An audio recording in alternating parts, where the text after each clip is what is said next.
Selamat pagi jemaat yang dikasihi Tuhan Yesus Kristus. Kita akan memulai ibadah pada pagi hari ini. Jemaat dimohon untuk berdiri. Mari kita masuk dalam saat teduh. Kita mempersiapkan hati dan pikiran kita untuk masuk dalam ibadah.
Allah menunjukkan kasih-Nya kepada kita oleh karena Kristus telah mati untuk kita jika kita masih berdosa. Lebih-lebih karena kita sekarang telah dibenarkan oleh darah-Nya, kita pasti diselamatkan dari murka Allah. Ibadah kita pada pagi hari ini dimulai dalam nama Allah Tritunggal, Allah Bapa, Allah Anak Tuhan kita Yesus Kristus, dan Allah Roh Kudus, ketiganya yang esa. Amin. Dengan tetap berdiri, mari kita bersama-sama menaikkan pujian dari nyanyian KPPK nomor 155, Ku Percaya di Bukit Kalvari.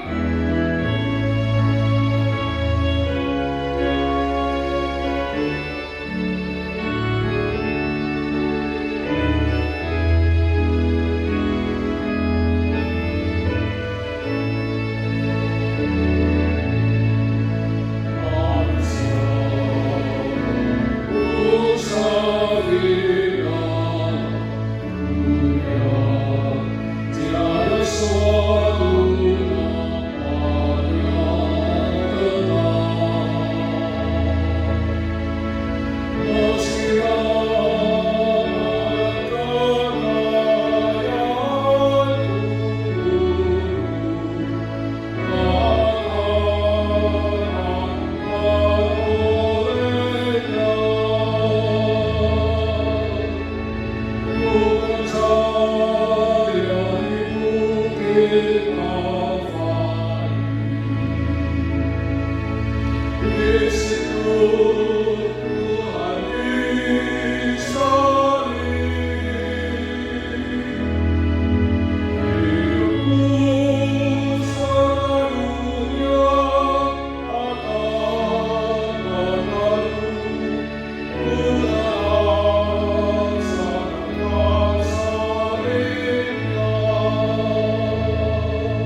di surga, segala puji, hormat, dan syukur kami bawa ke hadapan-Mu pada saat ini.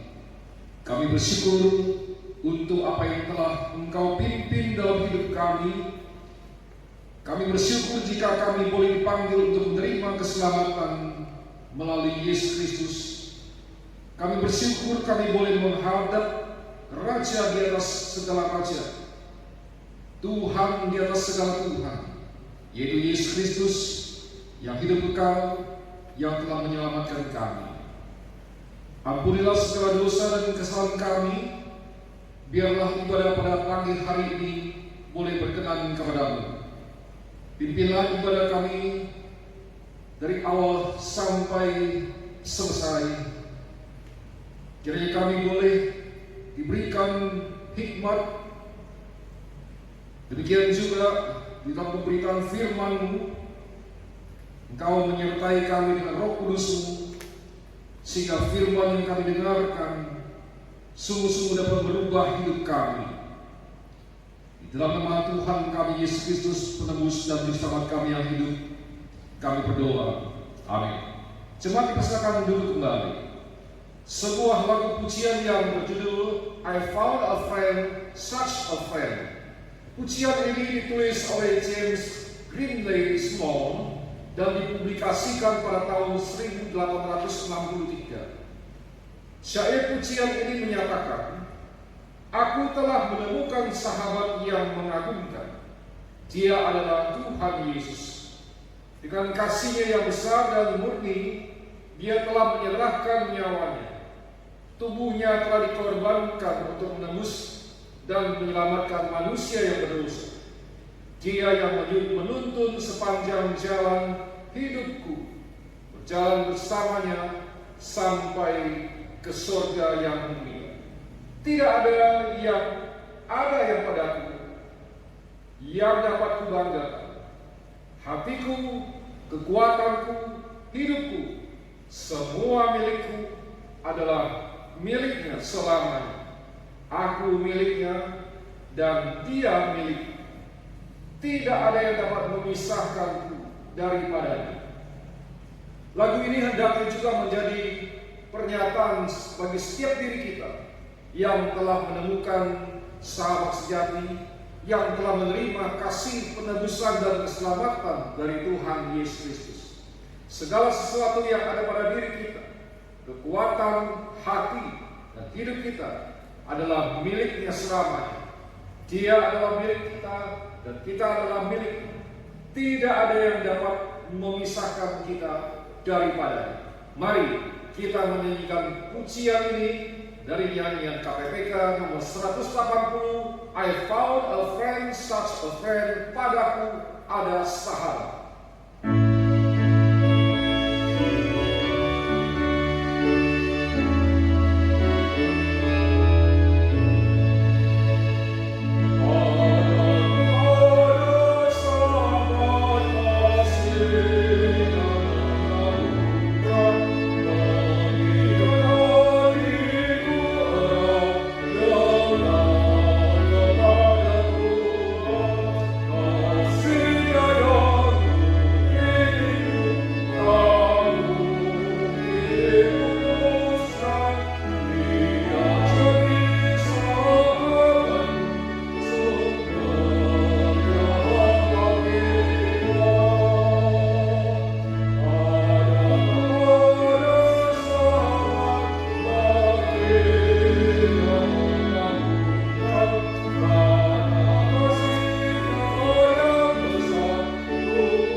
sekali lagi kami menghadap kehadirat-Mu.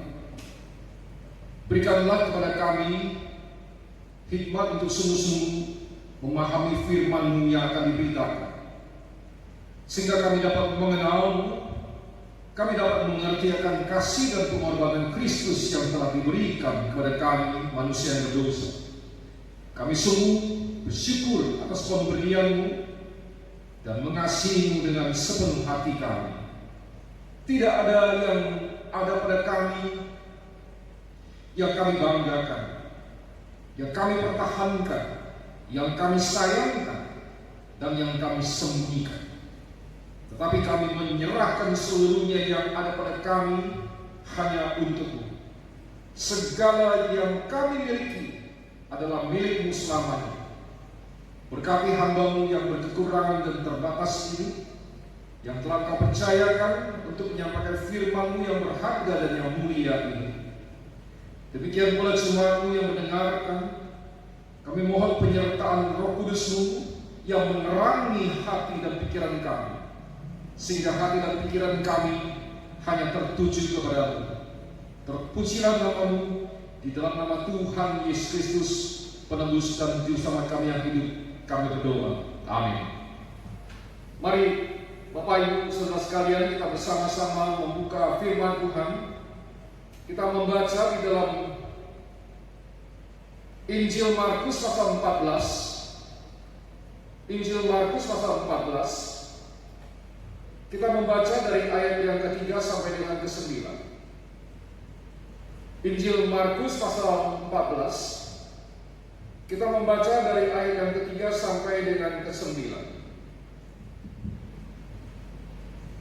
Injil Markus pasal 14 ayat yang ketiga sampai dengan ke-9. Apabila kita sudah menemukannya, mari kita membaca bersama Injil Markus pasal 14 ayat 3 sampai dengan 9. Ketika Yesus berada di Betania, di rumah Simon si Kusta, dan sedang duduk makan, datanglah seorang perempuan membawa suatu buri-buri pualam berisi minyak narwastu murni yang mahal harganya. Setelah dipecahkannya leher buri-buri itu, dicurahkannya minyak itu ke atas kepala Yesus. Ada orang yang menjadi gusar dan berkata seorang kepada yang lain, "Untuk apa pemborosan minyak narwastu ini? Sebab minyak ini dapat dijual 300 dinar lebih, dan uangnya dapat diberikan kepada orang-orang miskin." Lalu mereka memarahi perempuan itu. Tetapi Yesus berkata, "Biarkanlah dia. Mengapa kamu menyusahkan dia? Ia telah melakukan suatu perbuatan yang baik padaku. Karena orang-orang miskin selalu ada padamu, dan kamu dapat menolong mereka bila mana kamu menghendaki. Tapi aku tidak akan selalu bersama-sama kamu." Ia telah melakukan apa yang dapat dilakukannya. Tubuhku telah diminyakinya sebagai persiapan untuk penguburanku. Aku berkata kepadamu, sesungguhnya di mana saja Injil diberitakan di seluruh dunia, apa yang dilakukannya ini akan disebut juga untuk mengingatmu. Demikian pembacaan firman Tuhan. Berbahagialah kita yang membaca, yang mendengarkan, yang memelihara, serta yang melaksanakan firman-Nya setiap saat. Jemaat yang dikasihi Tuhan Yesus Kristus, apakah saudara mengenal Yesus? Seperti apa pengenalan saudara terhadap Yesus? Dan menurut saudara, siapakah Yesus ini? Mungkin kita akan menjawab bahwa Yesus itu adalah juru selamat manusia. Yesus itu adalah anak Allah yang tunggal. Yesus itu adalah penebus umat manusia dan lain sebagainya. Itu betul. Tetapi bukankah iblis juga mengenal Yesus dengan jawaban yang seperti yang di atas? Ketika iblis mencobai Yesus, maka iblis tahu siapa Yesus. Engkau adalah anak Allah. Engkau punya kuasa untuk merubah batu menjadi roti. Engkau adalah anak Allah. Engkau berkuasa untuk memerintahkan malaikat dari sorga untuk datang menatang kakimu supaya engkau tidak terhantam batu. Demikian juga ada seorang yang sedang kerasukan roh jahat yang berada di wilayah Gerasa. Dan dia mengatakan, aku tahu bahwa engkau adalah anak Allah yang Maha Tinggi. Bukankah demikian? Lalu apa bedanya? Nah, melalui pembacaan firman Tuhan pada pagi hari ini, kita mau melihat bahwa ada satu peristiwa yang terjadi ketika Yesus berada di Betania, di mana Yesus sedang menghadiri suatu perjamuan makan, dan di situ ada seorang yang bernama Simon. Simon ini pernah menderita sakit kusta, tetapi dia telah disembuhkan oleh Tuhan Yesus. Dan di perjamuan makan itu juga hadir para murid Yesus. Di perjamuan makan itu juga ada Lazarus yang duduk bersama-sama dengan Yesus. Di perjamuan makan itu juga ada Marta yang melayani. Nah, kita melihat bahwa ketika Yesus sedang makan, maka datanglah seorang perempuan yang di dalam Injil Yohanes pasal 12 ayat ketiga di sana tercatat bahwa perempuan itu bernama Maria. Apa maksud dan tujuan Maria ini datang kepada Yesus? Apakah Maria ini hanya datang untuk menghadiri perjamuan makan itu? Ternyata tidak. Maria membawa satu buli-buli pualam, satu botol pualam yang terbuat dari kaca, yang di dalamnya berisi apa? Di dalamnya berisi minyak narwastu. Minyak narwastu itu sebanyak setengah kati. Kurang setengah kati itu adalah 300 gram atau sama dengan setengah liter. Nah, minyak narwastu itu kemudian dibawa oleh Maria ini. Ini adalah suatu minyak wangi yang sangat mahal. Jadi dari pembacaan Alkitab tadi kita dapat melihat bahwa nilai minyak narwastu murni yang berjumlah setengah liter itu harganya 300 dinar. 300 dinar ini sesungguhnya merupakan suatu nilai yang sangat besar. Jadi kalau dinilai secara rupiah, akan upah seorang pekerja harian, itu berarti upah satu hari itu pada waktu itu ada 1 dinar. Kalau 300 dinar berarti 300 hari kerja. Jadi kalau umpamanya dirupiahkan, misalnya upah seorang pekerja harian itu ada 150.000 per hari, maka 300 hari kerja itu nilainya sama dengan 45 juta rupiah. Nah, apa yang dilakukan oleh Maria ini ketika dia membawa minyak narwastu di dalam botol buli-buli yang terbuat dari batu pualam ini? Setelah sampai di hadapan Yesus, maka yang dilakukan oleh Maria ini adalah memecahkan bagian atas daripada buli-buli itu. Lalu kemudian dia mencurahkan minyak narwastu itu ke atas kepala Yesus. Dan minyak itu mengalir dari kepala hingga ke kaki Yesus, dan sehingga seluruh ruangan itu menjadi harum semerbak. Namun kita mau melihat setelah seluruh ruangan itu menjadi harum semerbak, apa yang terjadi? Perbuatan yang dilakukan oleh Maria ini ternyata tidak mendapatkan pujian daripada orang yang pada waktu itu hadir, yaitu para murid. Para murid itu malahan menjadi gusar. Mereka menjadi marah dan mereka menegur perbuatan Maria ini sebagai suatu pemborosan yang begitu luar biasa. Kita mau melihat mengapa para murid ini menjadi gusar dan mereka mengatakan bahwa itu adalah suatu pemborosan. Mengapa mereka menamakan ini ataupun mengatakan hal ini adalah suatu pemborosan? Apa sebenarnya pemborosan itu? Boros atau tidak boros? Pemborosan itu sebenarnya tergantung daripada apa yang dipandang bernilai dan apa yang dipandang tidak bernilai. Bagi para murid, mencurahkan minyak narwastu kepada Yesus itu adalah suatu pemborosan. Itu adalah suatu hal, suatu perbuatan yang sebetulnya tidak perlu, tidak harus dilakukan. Nah, inilah yang mereka sebut ini adalah suatu pemborosan yang luar biasa.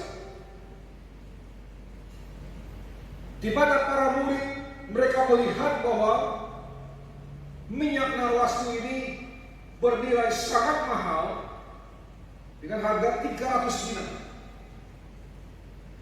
Sedangkan mereka melihat bahwa Yesus ini tidak bernilai apa-apa. Jadi dengan kata lain, minyak narwastu ini sangat bernilai. Berarti sangat berharga. Sebaliknya Yesus ini tidak bernilai apa-apa. Terlebih ketika kita membaca salah seorang murid yang paling vokal pada waktu itu adalah Yudas Iskariot. Yudas berkata,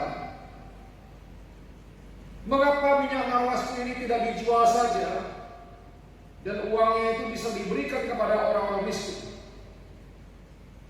Sepertinya apa yang dikatakan oleh Yudas ini benar.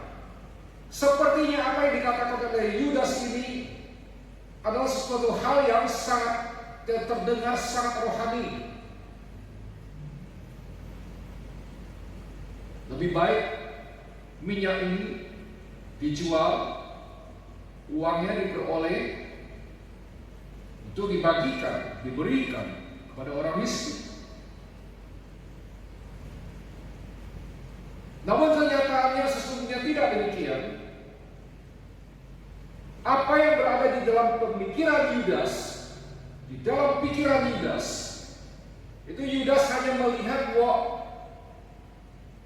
uang itu lebih berharga daripada Yesus. Itu sebabnya Yudas menjual Yesus demi mendapatkan uang.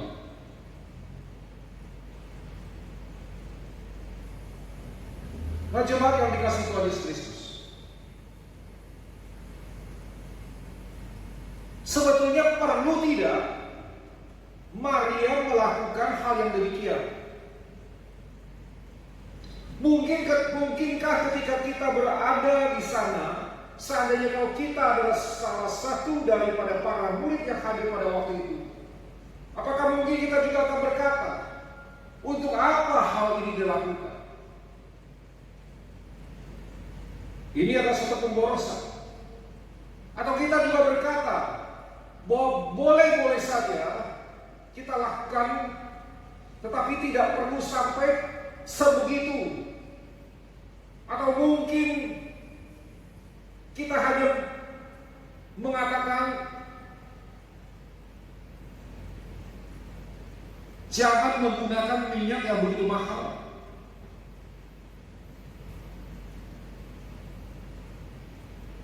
Atau kita juga mengatakan bahwa perbuatan Maria ini terlalu berlebihan. Kalau toh mau mengurapi Yesus, cukup itu dituangkan sedikit saja. Sisanya tetap bisa tersimpan dalam botol.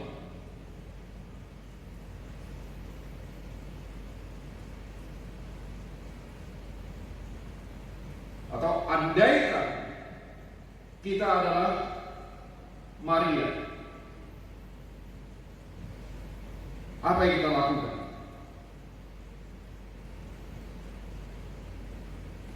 Mungkin kita akan berkata pada Yesus, lihat Yesus, aku tuangkan sedikit minyak yang mahal ini loh ke atas kepalamu.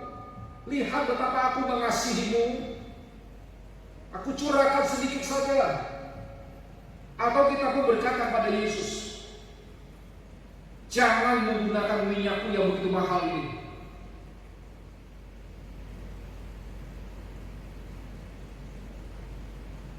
Aku sudah mempersiapkan minyak yang lebih murah. Ini aku berikan kepadamu. Masuk akal kan? Tetapi kita mau melihat bahwa di sini Maria tidak melakukan segala sesuatu apa yang di dalam pemikiran kita. Tetapi yang Maria lakukan itu adalah memberikan sesuatu yang terbaik. Saya ulangi, memberikan segala sesuatu yang terbaik kepada Yesus, seluruhnya tanpa tersisa sedikit pun.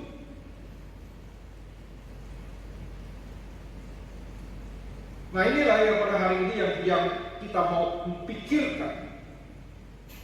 Mengapa Maria melakukan hal ini? Mengapa Maria tidak hanya membuka tutup buli-buli itu saja, menuangkan sedikit? Itu kan sudah cukup. Mengapa Maria mencurahkan semuanya? Nah, kita mau melihat hal yang pertama.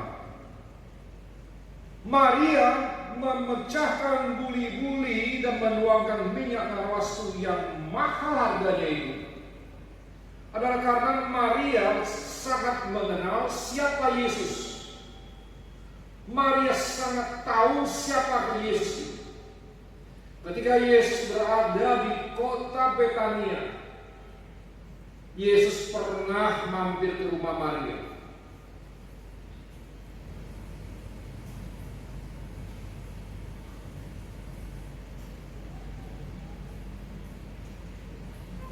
Maria tahu siapa Yesus itu. Sehingga pada waktu kesempatan ini, Maria memanfaatkan momen yang terbaik ini untuk menyatakan pengenalannya terhadap Yesus. Jadi pencurahan minyak narwastu yang luar biasa mahal ini bukan satu tindakan pemborosan, tetapi ini adalah suatu respon daripada Maria terhadap Yesus yang telah dikenalnya. Seperti apa pengenalan Maria terhadap Yesus? Maria mengenal Yesus karena Yesus telah menyelamatkan dia dari dosanya.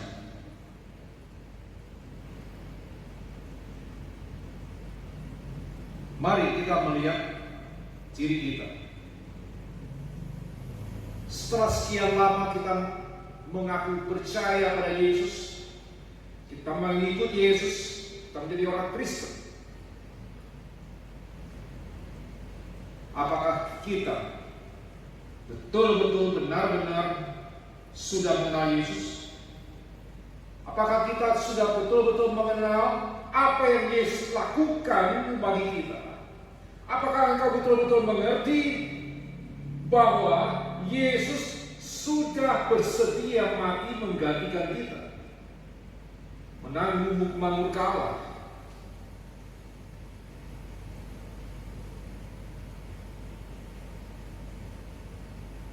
Apa motivasi kita untuk percaya pada Yesus? Mungkin kita percaya pada Yesus kita mau mendapatkan keselamatan dari Yesus. Kita mau mendapatkan surga. Kita tidak mau binasa dan neraka. Kita mau mendapatkan berkat dari Yesus. Tetapi apakah kita juga memberikan apa yang berharga yang terdapat pada diri kita kepada Yesus?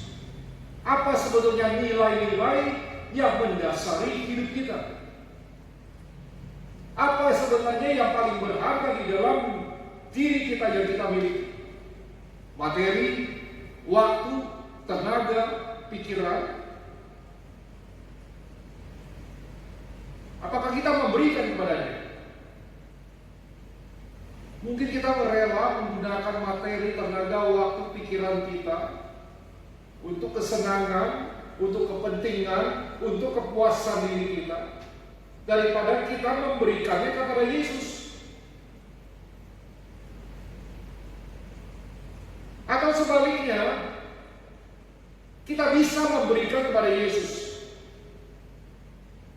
selama yang kita serahkan itu tidak membuat kita sakit hati.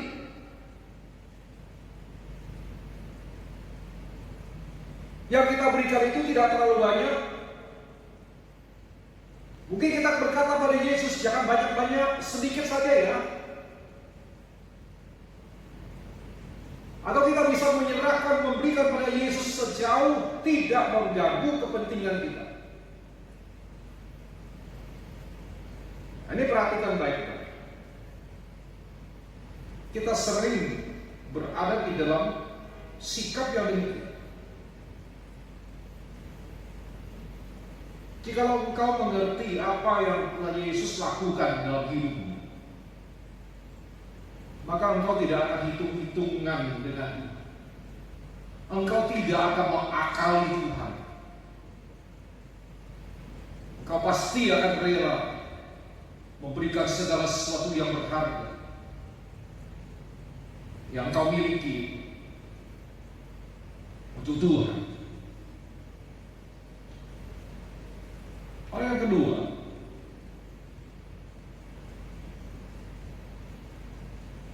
mengapa Maria melakukan ini?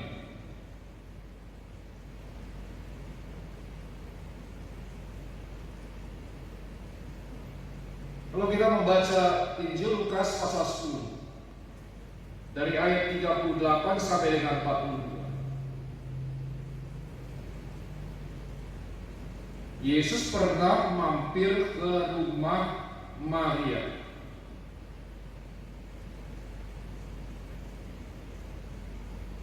Di sana Yesus bertemu dengan kakaknya Maria, yaitu Marta. Marta pada waktu itu sibuk sekali untuk melayani, sibuk di dapur. Sedangkan Maria pada waktu itu duduk dekat kaki Yesus dan terus mendengarkan perkataannya.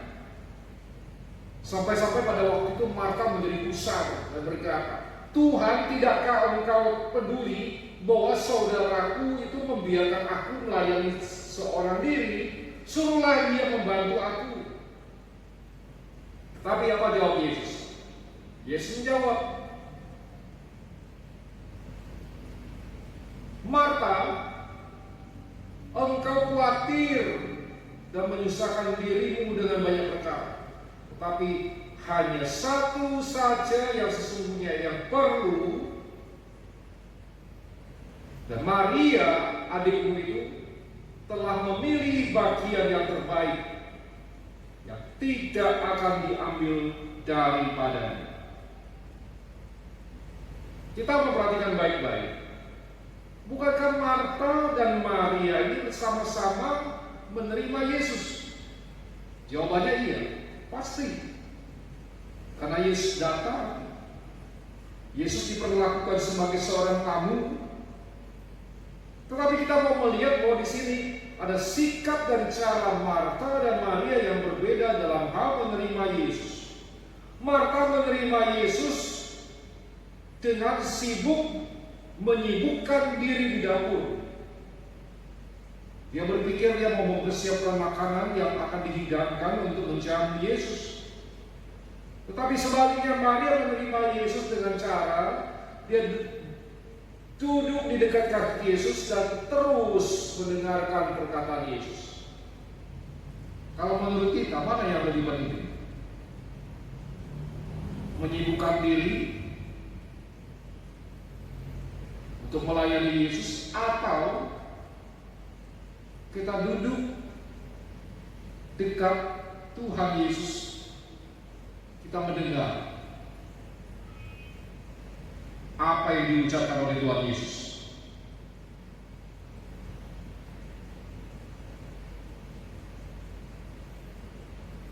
Kita melihat di sini ada dua hal yang berbeda. Marta mementingkan hal-hal yang bersifat jasmani. Marta mementingkan hal-hal yang bersifat kefanaan, tetapi Maria mementingkan hal-hal yang bersifat rohani, yang bersifat kekekalan.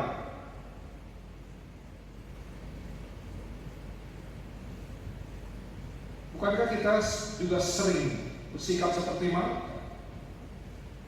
Kita menerima Yesus, kita pergi ke gereja, kita berdoa, kita mendengarkan khotbah, kita mengikuti berbagai kegiatan gerejawi, kita ikut aktif di dalam pelayanan, kita menyibukkan diri untuk hal ini semua. Tetapi itu kita mengarahkan diri kita untuk kepentingan dan urusan-urusan kita.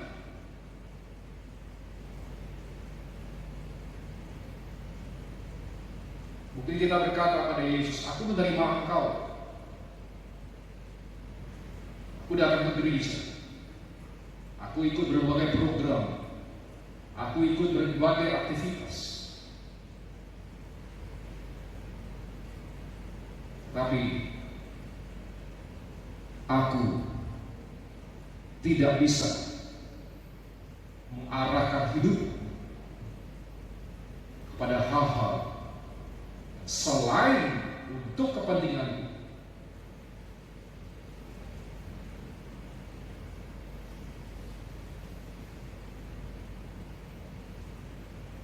Bukankah kita ini adalah orang-orang yang telah dipanggil, yang telah dipilih untuk mendapatkan keselamatan? Apa yang berada dalam pikiran kita? Apa yang berada di dalam pengharapan kita yang sesungguhnya? Apa yang berada di dalam pemikiran akan terhadap hal-hal yang ada sementara? Demikian juga apa yang ada dalam pikiran kita terhadap hal-hal yang bersifat kekekalan.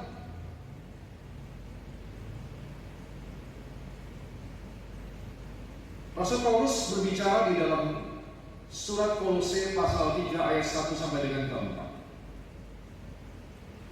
Karena itu kalau kamu dibangkitkan bersama dengan Kristus, maka carilah perkara yang di atas di mana Kristus ada, yang duduk di sebelah kanan Allah. Pikirkanlah perkara yang ada di atas, bukan yang di bumi.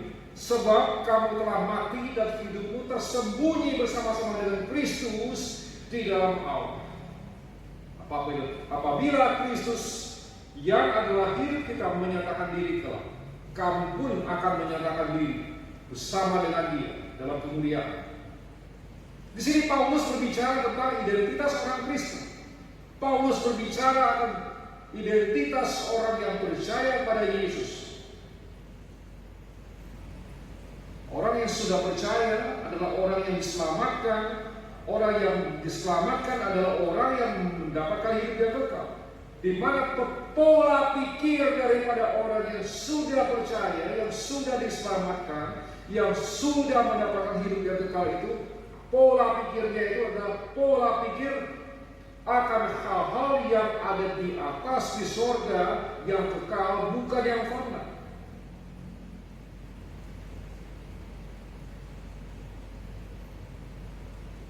Jadi jika kita mengarahkan diri kita kepada hal-hal yang bersifat kekal, maka kita dapat memberikan sesuatu yang paling berharga yang kita miliki kepada Tuhan. Hal yang ketiga, mengapa Maria melakukan ini? Minyak narwastu pada waktu itu dipakai, selain dipakai untuk kepentingan acara ataupun satu upacara pernikahan, minyak narwastu ini juga dipakai untuk upacara kematian. Minyak narwastu ini dipakai untuk meminyaki jenazah. Saya ingin bertanya kepada kita semua, apakah Yesus pernah berkata bahwa aku akan menjadi raja atas Israel? Tentu tidak pernah.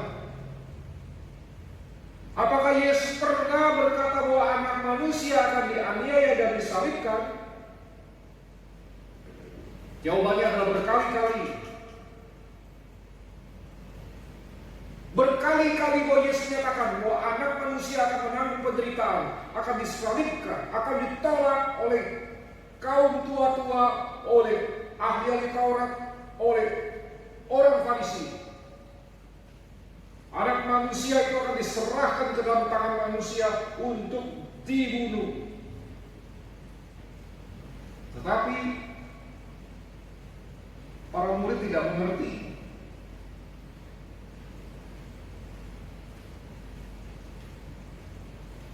Itu termasuk Petrus, Yakobus, dan Yohanes. 3 murid yang paling dekat dengan Yesus tidak mengerti akan hal ini, tidak mengerti akan perkataan Yesus itu.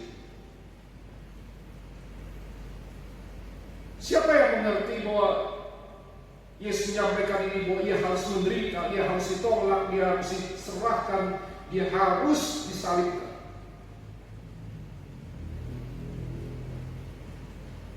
Di sini kita melihat hanya Maria yang mengerti bahwa Yesus itu akan disalibkan, akan mati. Mati untuk menggantikan manusia, menanggung dosa manusia, menerima hukuman Allah. Nah, itu sebabnya pada waktu itulah Maria mengambil satu momen yang baik, kesempatan yang baik untuk mencurahkan minyak narwastu yang dia miliki yang sangat mahal itu. Itu menandakan bahwa pengorbanan Yesus itu adalah pengorbanan yang sangat mahal. Pencurahan minyak narwastu yang murni itu juga menunjukkan bahwa itu adalah tanda kehormatan Maria kepada Yesus yang adalah Raja. Bagaimana dengan kita?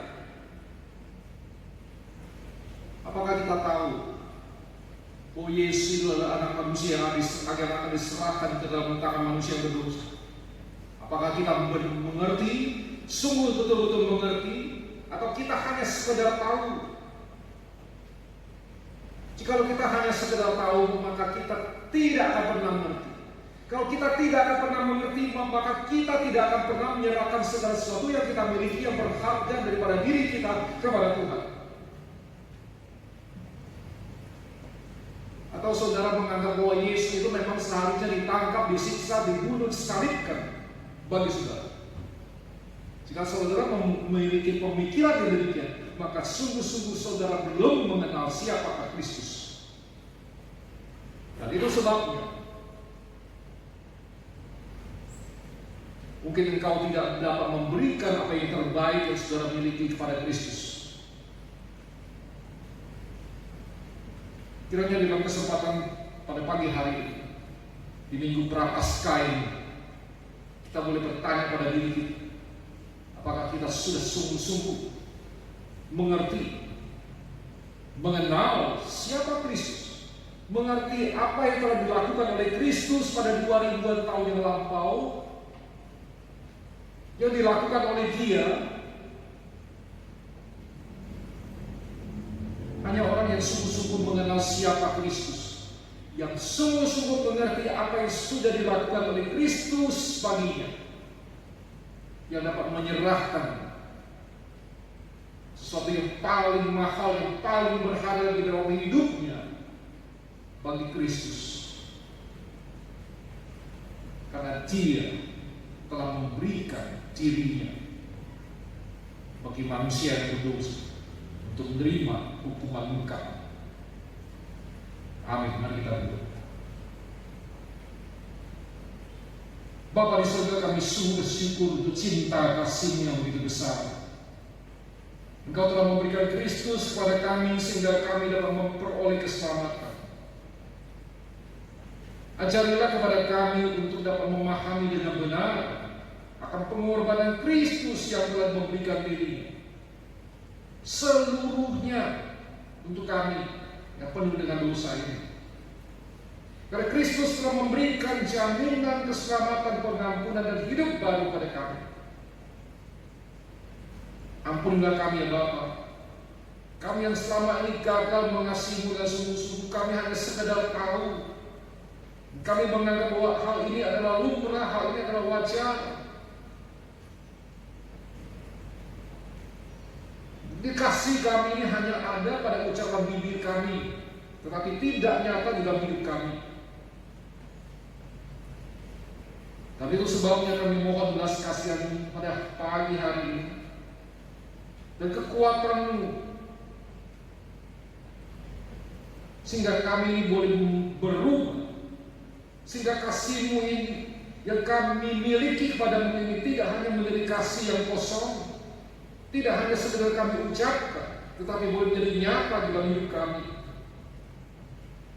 Kami menyerahkan diri kami dan hidup kami yang adalah milik-Mu kepada-Mu. Tidak ada yang dapat memisahkan antara kami dengan Engkau. Terpujilah nama-Mu ya Bapa. Di dalam nama Tuhan kami Yesus Kristus penebus dan Juru Selamat kami yang hidup kami sudah berdoa. Amin. Jemaat dimohon untuk berdiri, arahkanlah hatimu kepada Tuhan. Kasih karunia, anugerah dari Allah Bapa dan dari Tuhan kita Yesus Kristus, pertolongan, penghiburan, dan persekutuan dari Allah Roh Kudus menyertai kita semua dari saat ini sampai selama-lamanya. Amin.